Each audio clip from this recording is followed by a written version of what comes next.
Thanks for joining me in this video.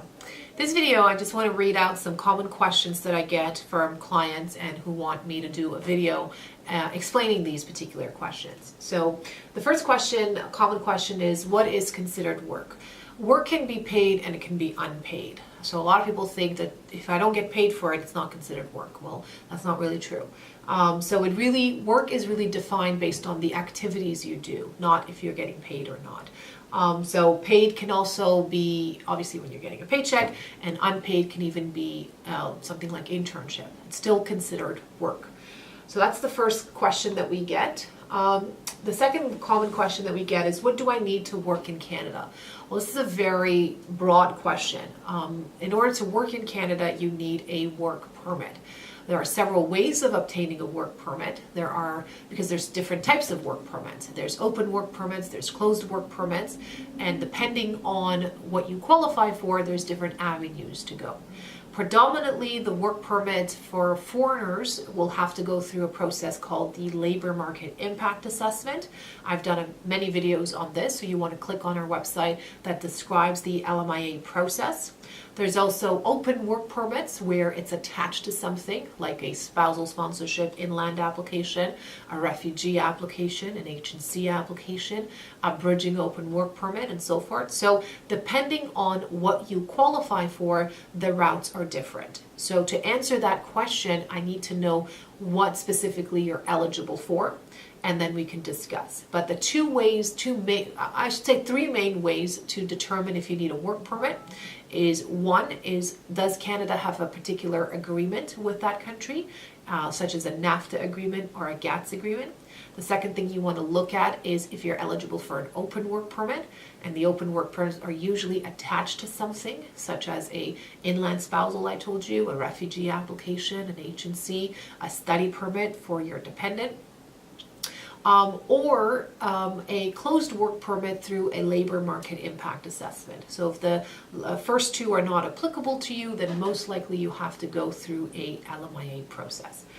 So that, depending on what you qualify for, the process is going to be vastly different. How can I find out about jobs in Canada? Well, you'd have to research that. Our firm does not practice in finding employment for clients. You'd have to go through Job Bank Canada or some other websites such as Indeed and so forth. And once you secure an employer is willing to offer you a position, then you can contact us and we can go over which particular work permit you're eligible for and what is required for that work permit. So definitely you want to go through the Working in Canada tool guide and go through Job Bank Canada and the other websites that are available for you. I'll read two more for you. What is a labor market impact assessment? Well, I've done many videos on this, so you definitely want to click on those videos, but a brief description of it is a labor market impact assessment is when an employer has to go through recruitment efforts, meaning they have to prove to Service Canada or HRSDC Canada that they've done ample recruitment efforts and the Canadians or permanent residents are not readily available, and the employer has no choice but to seek a foreign worker outside of Canada and offer the position to the foreign worker. So essentially what HRSDC Canada is looking for is efforts from the employer to hire a Canadian citizen or permanent residents, and despite their ample efforts, they were not successful in finding a candidate, and they have no choice but to look for workers outside of Canada. So that's what a labor market impact assessment is.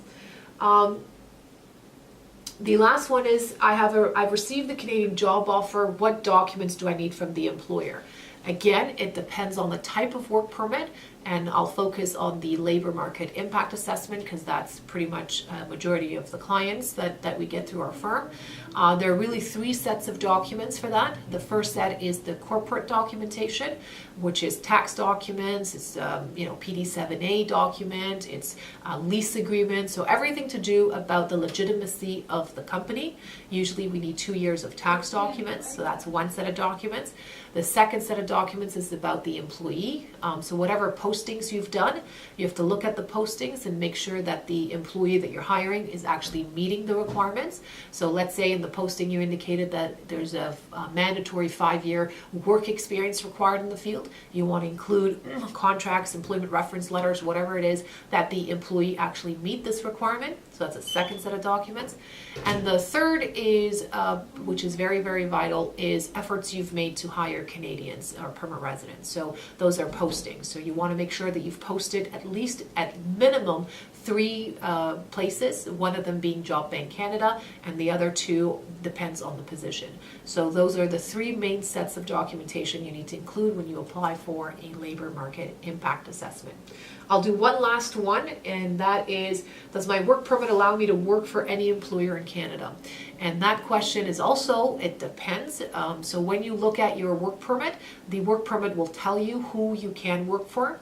If it has a specific name, so let's say it has a company name and a location, that means you're restricted to that company and you are restricted to that location. This is called a closed work permit. I've done a specific video on this. If it says any, it means it's an open work permit, and that allows you to work for any employer. So read your work permit that's issued to you, and that will answer that particular question. There are obviously far more questions. I will get to them with different videos, but these are the main ones that most of our clients ask us. If you have a particular question that you would like me to do a video on, please give us a call, email us, and we'd be more than happy to do one for you. Thank you, and until next time.